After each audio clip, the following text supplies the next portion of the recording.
A lot of people are fired up over the parking meter story we're reporting today, plus a couple of stories we did yesterday. Here's tonight's Voice of the People. You got to be kidding me. If there's time left on a meter, they should let anybody use it. It shouldn't be. That's double dipping on the cities. They wonder why that nobody wants to shop downtown. All they're doing is squeezing the people. That's why nobody shops in the downtown. I think the Meriden Police Department, as all police departments in Connecticut, are doing all they can with this gun violence. You know, if you trace down this gun violence, the gun violence is coming from these kids who have illegal weapons, not legally owned weapons. I agree that the little children that are flying alone should not sit next to any male passengers because of what's going on in this world. There's so many perverts out there. What's wrong with these parents that let their children go on an airplane unaccompanied by themselves? Does that make sense with all these crazy people in this world?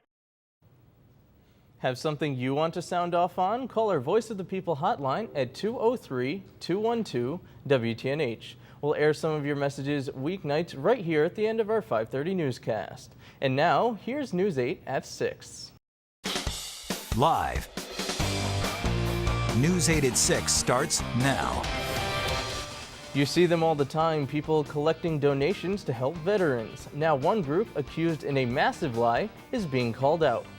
Good evening, everybody. I'm Marcus Harun. Veteran service organizations, we've got your back tonight as a phony group that's been soliciting in the name of veterans is exposed.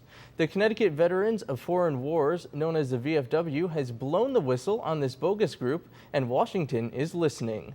News 8's chief political correspondent Mark Davis has the details. When Connecticut veterans march in parades on Veterans Day and other patriotic holidays, it's an outward public showing of our appreciation for their service. And when the various veteran service associations solicit outside your local supermarket, a lot of people pitch in. But some of those solicitors appear to be phony. We had a number of complaints that came in from our own members that were running into these people at local Walmarts and Stop and Shops. We discovered through word of mouth that very little of this money was going to veterans. Those in front of the stores were apparently paid solicitors, not veterans, coming from the Veterans Support Organization that touts on this website that contributions go to rehab programs, housing, and employment aid for veterans. But a Federal Trade Commission investigation of the organization has found that IRS filings for 2009 show that the Veterans Support Organization received close to $6 million in donations that year, yet only $379,000 went to assist veterans, a paltry 6.5% of what they collected. We had a problem with that because we put veterans that serve this great nation in front of those stores and solicit funds that we put back into veterans. Today, the Connecticut VFW got the word that someone in Washington has heard their complaints. This organization has been suspended. It has been severed, at least for now, from membership in the National Advisory Council because of the complaints. And Senator Blumenthal told them today that because of their complaints, the Veterans Administration is now going to establish a task force to write standards that must be achieved by organizations that claim to help veterans. That's News 8's Mark Davis reporting, and if you want to sound off on this issue, call our Voice of the People hotline at 203-212-WTNH. A nominee for the State House is facing charges for leaving the scene of a crash. Bridgeport police say Democrat Christina Ayala took off after a crash last night, but then was stopped by a witness. Ayala told police she left the scene because she was being yelled at by someone. Ayala won the state rep nomination for the 128th district on Tuesday. The 29-year-old is the daughter of the Democratic Registrar of Voters, Santa Ayala, and she's also the cousin of state rep Andres Ayala. That morning cup of joe is now a no-go at one local coffee shop. The cafe says it's being unfairly evicted by the landlord. What exactly is going on? News 8's Aaron Cox is searching for some answers. Brew Coffee House closed due to flooding, but a sign on the door says a lot more than that. In bold writing, blaming the landlord, showing what the owner claims is mold. It's getting a lot of attention.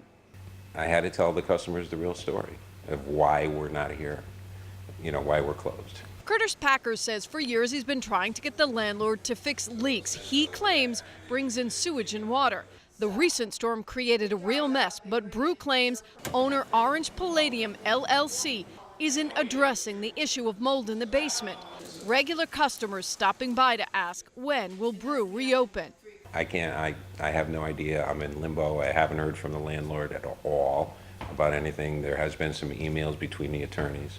Lawyers, because the cafe and landlord have been battling each other in court for years. Documents showing Orange Palladium seeking to evict Brew for not paying rent. The attorney for the building owner telling News 8 these signs, though, on the windows are inaccurate accusations and name-calling. He tells us Orange Palladium did hire a professional cleanup company and will make repairs. Despite all the legal brouhaha, Brew wants to stay in the historic building. That's where we are. Everybody knows this. In New Haven, I'm Erin Cox, News 8. And if you have a problem you think we should know about, email us at reportit@WTNH.com. A local neighborhood is shaken up over their neighbor's death while on vacation. 28-year-old Kathleen Miskell of Weathersfield died in a parasailing accident in Florida. She was with her husband at the time, parasailing in tandem, when her harness broke and she fell about 200 feet in the ocean. That investigation continues.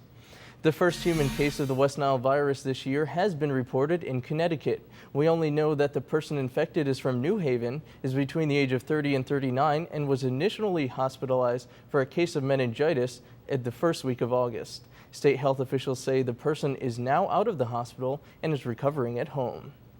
Will local skiers soon have one of their old stomping grounds back? It all depends on what voters in Middlefield decide today. Plus, she was killed more than 3 decades ago in a local park. Now police say they have their man. This is life after Pfizer for one woman.